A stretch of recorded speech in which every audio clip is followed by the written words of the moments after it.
guys, welcome to PQ, where we watch and talk about music as classical musicians. Today's song is a very special song. It's Rod Stewart. We've never done him on this channel. The song is Maggie May, probably one of his most famous songs.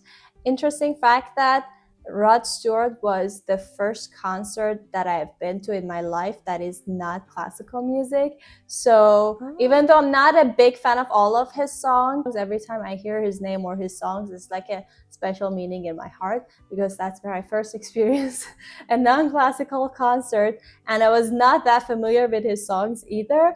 But he actually performed obviously this song a lot, and I loved his energy on the stage. I think he changed like 5 outfits, and all of them were like so bejeweled and like, for example, like all red and all blue. It was a very fun concert, yeah. So, and he sang this song, so I thought it would be cool to revisit this song kind of. For me, it's been so long since I heard it, so, and it's gonna be new for you, so I'm sure you're gonna have so much fun with it. I would say let's go get it started.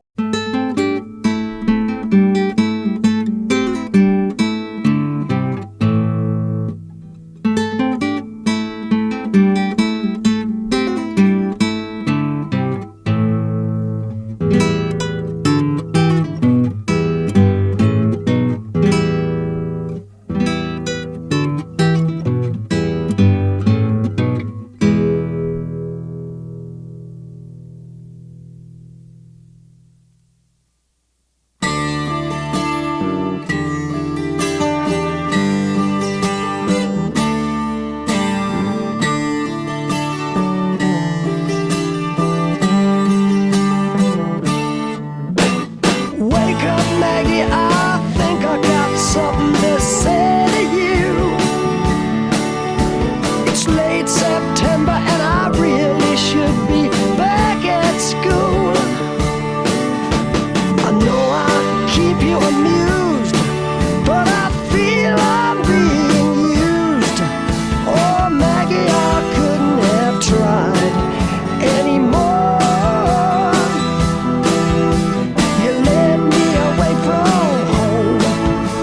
To save you from being alone.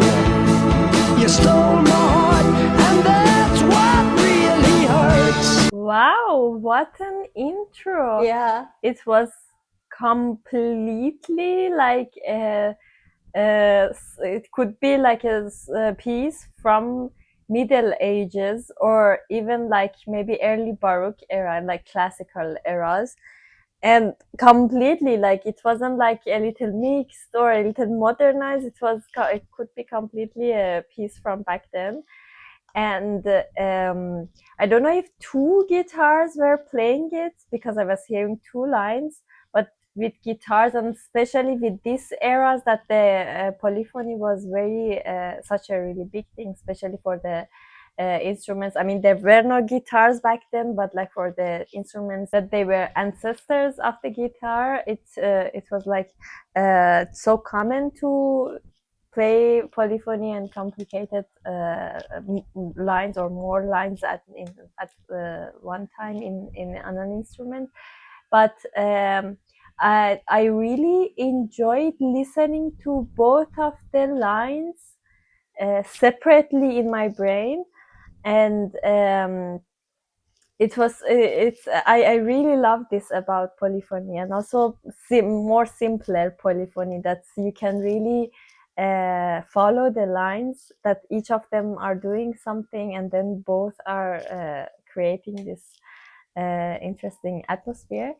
And even the finish part was completely like the typical finishing of the pieces in that era, like the Picardy Tears, that you finish with the major chord instead of a minor.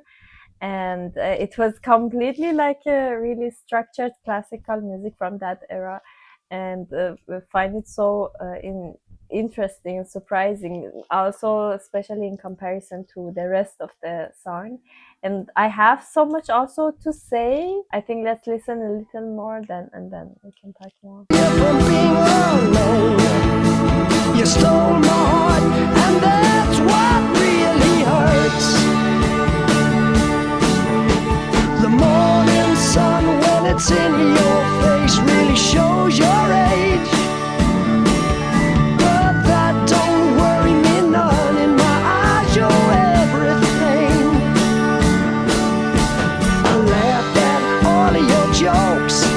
My love you didn't need to coax.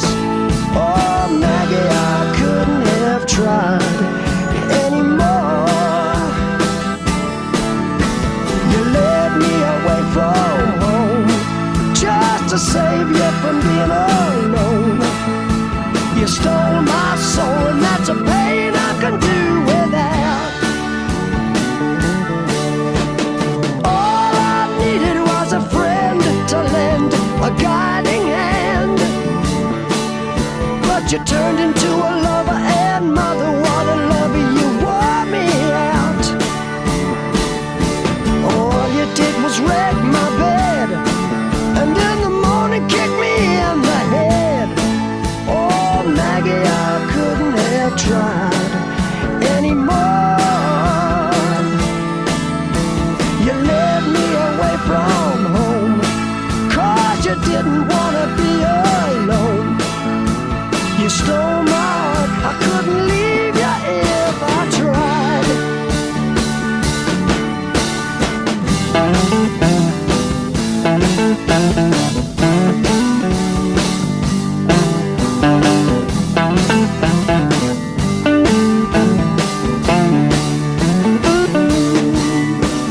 I suppose I could collect my books and get on back to school,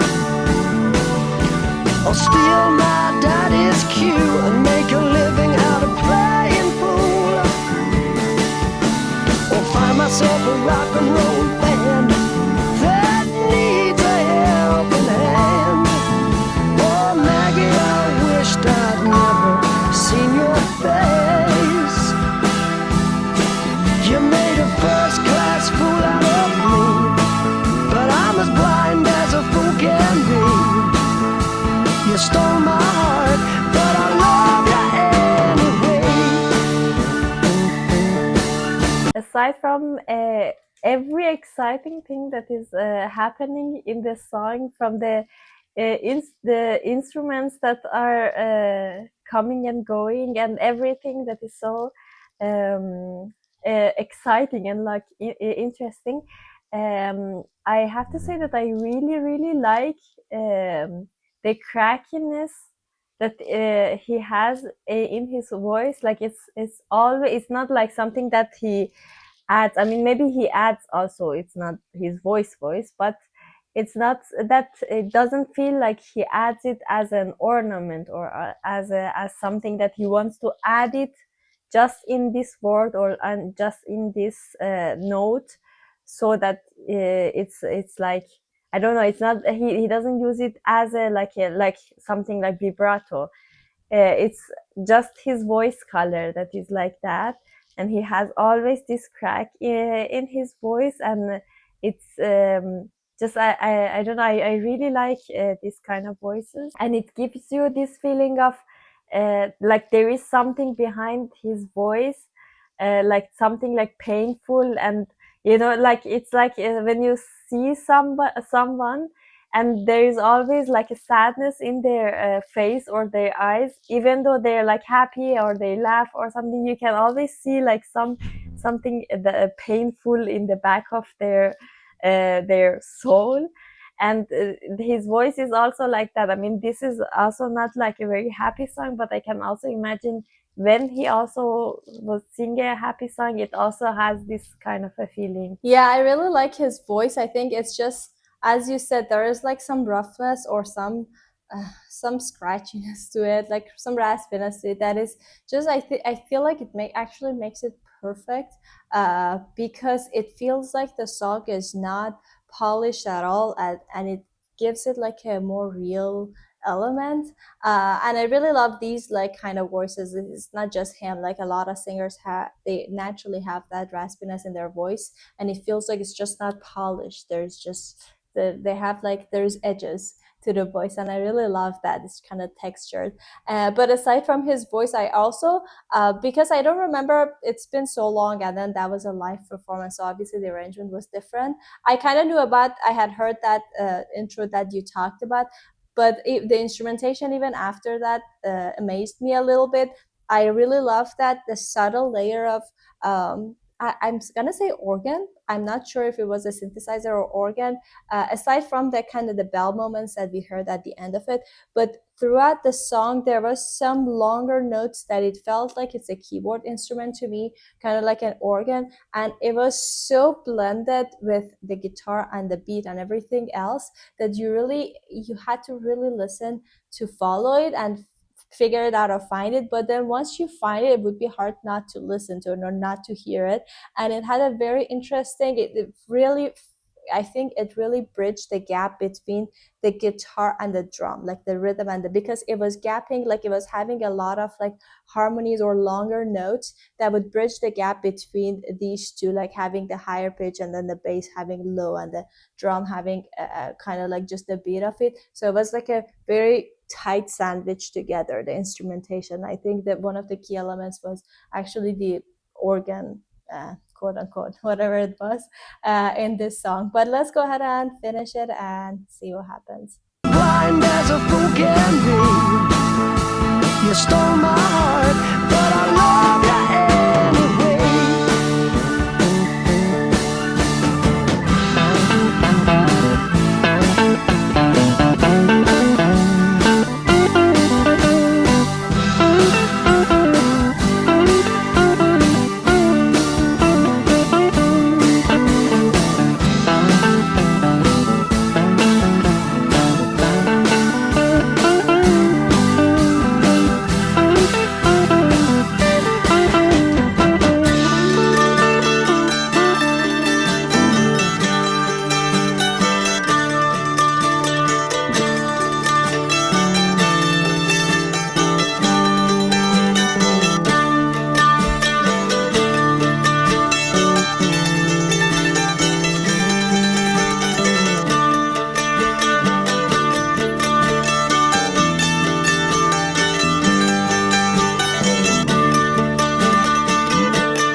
Wow, that was such a nice surprise at the end. I think it was a Yeah, I mandolin. was Yeah. waiting or hoping to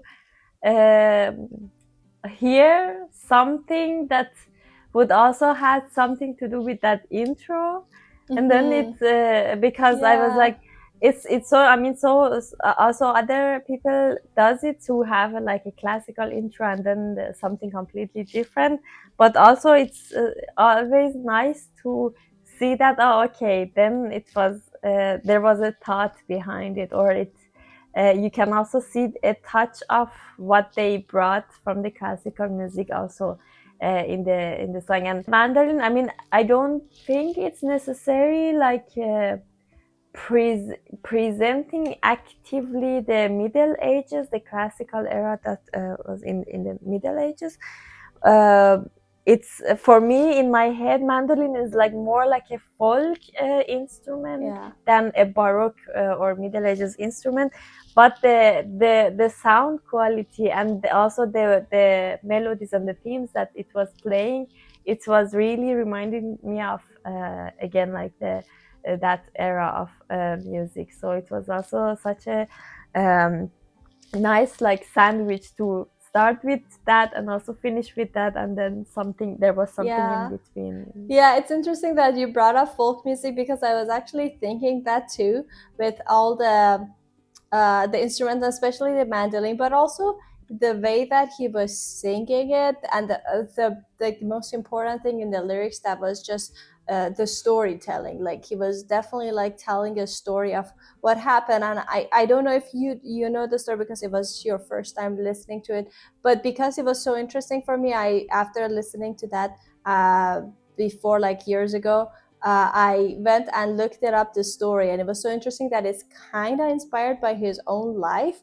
but he changed the name Maggie May. But Maggie May was, or like that woman was somebody that he actually met, and they had kind of like a relationship together. So he was telling us his story and how he feels about it, because he remembers there were like good moments, but at the same time it was like a negative thing as well. So it was kind of like a bittersweet memory for him, and then he turned it into a song. So this part of it really reminds me of like storytelling moments. Like specifically, it reminded me of Joni Mitchell, the song that we recently actually listened to, because that one also was exactly telling a story that was kind of like autobiographical. So this kind of remind me to that in some aspects. Obviously the genres were also different, so it had kind of like a little hint of folk music, but then rock music at the same time, because the energy obviously and some of the instrumentation were that. So it was, I think that's what makes it very unique, because you cannot necessarily pinpoint what genre is that. It's a blend of everything at the same time. Yeah, and I loved, now that you mentioned the name, I loved how he was pronouncing the name. I mean, I don't know if it's normal pronunciation and it's just different in my head, or he was extra doing it. Instead of saying Maggie, I mean, I'm sure it's not Maggie. I'm like having a thick Persian accent, but he was saying Maggie, more like a than Oh, e. And yeah, and it was also with his tone that was also saying, and it was like a little like shouting, and also with this a thing that he was adding, it's felt like he's not angry at Maggie, but he's like, you know, also not really happy with her, and it's there is like an anger, or like a um, uh, something like I it's don't just know, like I'm sick of you. behind Yeah. yeah, it's not like a sweet oh Maggie. It was Yeah, like there was interesting. an anger behind it. Wow, Yeah. interesting. Well, I didn't pick that up. I was so observant of you. That you know, yeah, you thought about that. That's very cool, actually. But yeah, that was our first video to Rod Stewart. We'll see if you guys like this or not. I have no idea. I'm sure he's very popular, but I don't know among our audience if you guys like it or not. But if you do, and if you want us to react to more of his songs, please let us know in the comments and suggest us some of his songs. I'm not that familiar with his like probably like several albums and songs.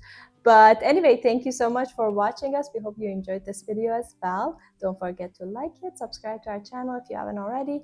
If you want to support us more, there's a buy me a coffee link in the description. We'll see you guys in our next video. Bye. Bye.